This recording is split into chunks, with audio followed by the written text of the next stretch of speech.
about a one-man band, a street performer who performs in Burlington, Vermont. And my wife and I ran into him about 10 years ago, and then ran into him again this past summer. And he was a little worse for the wear, but he was still playing.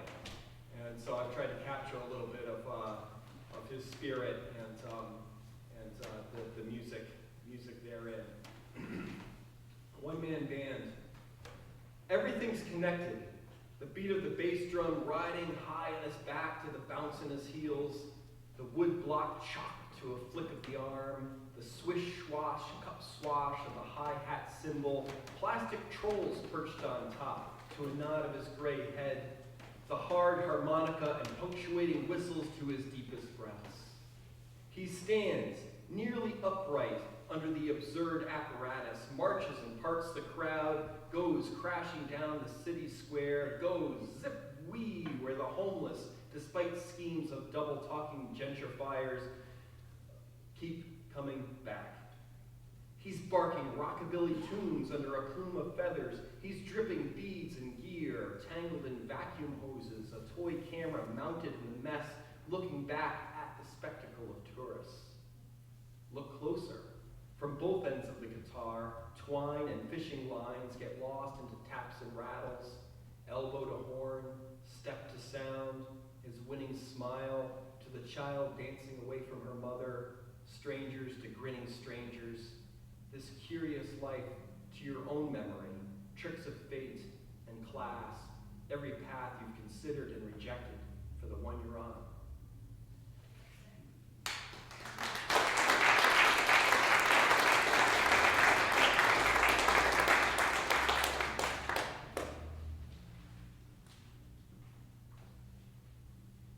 Two more poems.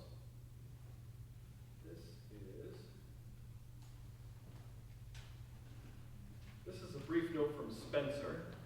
This is from Stomp and Sing, first book. Spencer is a character who sort of came to me, started speaking to me. He's an amalgam conflation of, there's a little bit of me and Spencer and people I knew growing up. So he's emotionally true. And it's a good way to handle a lot of stuff in my life in kind of a condensed form. And he did take on a life of his own. Sometimes he won't go away.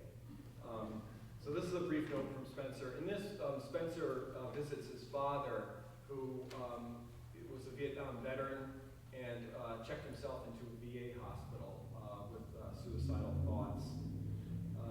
A brief note from Spencer, so in his voice. Oh, and one more thing. He's writing to me, based loosely on a note that I got from a friend. I was living in the Baxter Park wilderness area, far from my troubles at home, and I got a letter somewhere along the lines. So this changes it drastically. So Spencer is writing to me. Hey, I don't like to write, but you wrote, so I guess I got to send something back. I can really picture the mountains. Not my thing, but it sounds like you got it made. All those trees and streams and mountain lakes, and Margaret sounds like a gift of nature too. Listen, don't worry, but my dad checked himself into the VA hospital. Guess he was ready to end it, but thought he'd give himself one last chance. It's got me shook up because he's been mostly proud and pissed for the 25 years I've known him. I mean, he could be down, but this? We went to see him, and let me tell you, that big old power plant has been decommissioned. He looks smaller somehow, just sits there crying all the time.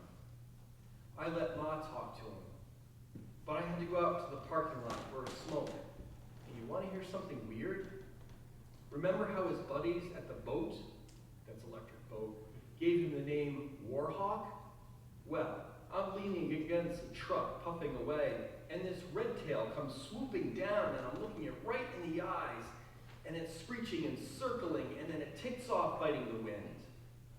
That's got to be a good sign, right? I swear I'm not shitting you. Anyways, we'll see you this winter. I'm still not drinking. Lisa's back and says hi. Everyone misses you, but I don't that much.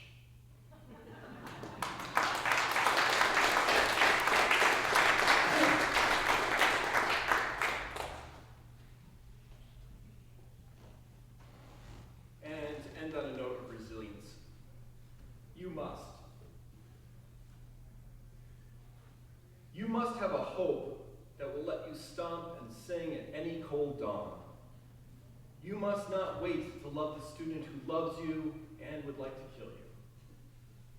You must read the story again and again to the child who receives you with a bovine stare. You must get up every day to punch in, not dreaming on transcendence, not desiring new heroes or gods, not looking the other way, but looking for the other way, and ready to talk to everyone on the line. You must not wait for official approval nor general consensus to rage.